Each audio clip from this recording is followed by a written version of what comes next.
எங்க பாப்புவே உங்க பிரசனத்தை விட்டுட்டு எப்படி வாழுவே உங்க சமூகத்தை முழுவே.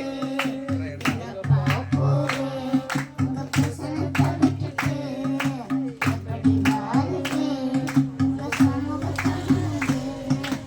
அப்பா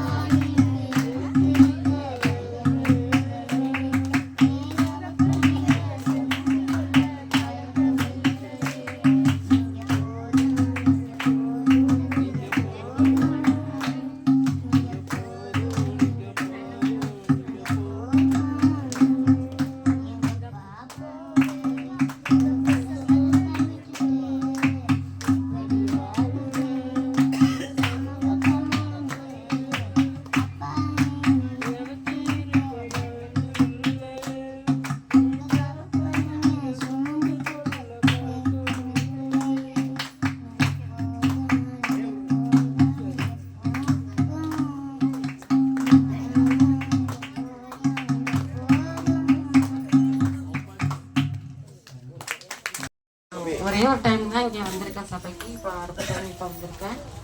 எல்லாருக்கும் நன்றி. எனக்கு நடந்த சாட்சி என்ன அப்படின்னா, எல்லாத்தையுமே ஆனா செஞ்சு முடிச்சிருக்காங்க. அவங்களுக்கு கோடான கொடி நன்றிகள் சொல்லிக்கிறேன். நாங்கள் ஹாஸ்பிட்டலுக்கு போயிட்டு தான் இன்னைக்கு தான் காலையில் தான் சென்னையிலேருந்து வந்தோம். வந்து இங்கே வராமல் இருக்கக்கூடாது அப்படின்னு சொல்லிட்டு சாகித்யை கூட்டிகிட்டு தான் இங்கே வந்திருக்கோம். எல்லாத்தையுமே மாற்றி கொடுத்துருக்காங்க ஏசப்பா.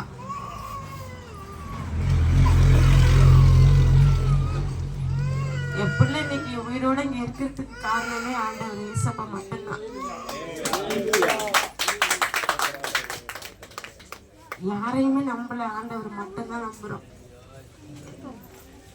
ரிப்போர்ட் எப்படி வரும் என்னன்னு தெரியாம ஒவ்வொரு நிமிஷமும் அப்படியே மரண வேதனை தான். ஆனா ரிப்போர்ட் வந்து ஒவ்வொரு நாளும் ஒவ்வொன்று ஏறிட்டே இருந்துச்சு. ஒரு நாள் கவுன்ஸ் ஊசி போட்டாங்க. அதுக்கப்புறம் ஒரு நாள் விட்டு ஒரு நாள் வாங்க அப்படின்னாங்க. நாங்கள் வெளியில தான் ஸ்டே பண்ணியிருந்தோம். திரும்பவும் அதே மாதிரி வந்து நேற்று கவுன்ஸ் பார்த்தோம். ஆண்டவர் வந்து மருந்து போட்டுட்டு நீங்கள் வீட்டுக்கு போயிடலாம் அப்படின்னு சொல்கிற அளவுக்கு எங்களுக்கு வழியை காட்டினாங்க. என் பையன் ஆசைப்பட்டு கேட்டுச்சு, ஏசப்பா கிறிஸ்மஸுக்கு நாங்கள் வீட்டுக்கு போயிடணும், எங்கள் வீட்டில் இயேசு குடியில் அமைச்சு அந்த ஸ்டார்லாம் நாங்கள் கட்டணும் அப்படின்னு சொல்லி என் பிள்ளை கேட்டுச்சு.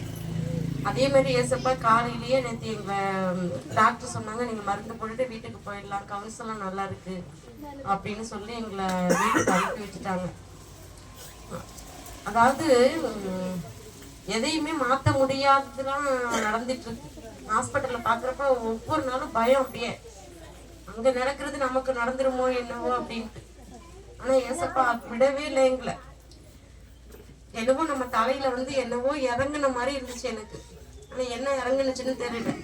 வல்லமைங்கிறது எப்படி இறங்கும்னு எனக்கு தெரியாமே இருந்துச்சு. ஆனா நான் எனக்குள்ள உணர்ந்தேன், ஒரு மாதிரி நடுக்கு மாதிரி தான் வந்துச்சு. ஆனா என்ன என் உடம்புல வந்ததுன்னு தெரியல. அடுத்த நாள் என் பிள்ளைக்கு ஸ்கேன் ரிப்போர்ட் எல்லாமே நார்மல்னு சொல்லிட்டாங்க. என்னென்னவோ பயந்தோம், தலையெல்லாம் வலிக்க ஆரம்பிச்சுன்னு ஸ்கேன் எடுத்தோம். இந்த எம்ஆர்ஐ ஸ்கேன் எடுத்தோம். ஸ்கேன் ரிப்பேரா போணுச்சு. ஆளா ஸ்கேன் சரி பண்ணிட்டோம் வாங்கன்னு எங்களை தான் ஃபோன் பண்ணி கூப்பிட்டாங்க. நாங்கள் போயிட்டு ஸ்கேன் எடுத்துட்டு வர்றோம். அடுத்த பாப்பாவுக்கு ஸ்கேன் எடுக்கிறாங்க, அங்கே ஸ்கேன் ரிப்பேர். அப்போ ஆண்டவர் எங்களுக்கு எவ்வளவு உதவி செஞ்சுட்டான்னு பாருங்க.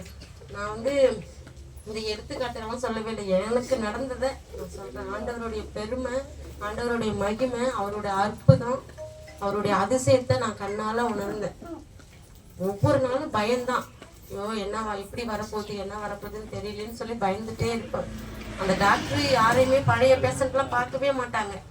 அவங்களாம் கூப்பிட்டு என்னம்மா வாங்க இங்கே என்ன, அதெல்லாம் ஒன்றும் இல்லை, அவன் நல்லா தானே இருக்கான் அப்படின்னு சொல்லிட்டு ரிப்போர்ட்லாம் பார்த்துட்டு நல்லா இருக்கான், நீங்கள் வீட்டுக்கு போங்க அப்படின்னு சொல்லி எங்களை வீட்டுக்கு அனுப்பி வச்சது ஆண்டவருடைய கிருபை மட்டும்தான். எல்லாருக்கும் நன்றி.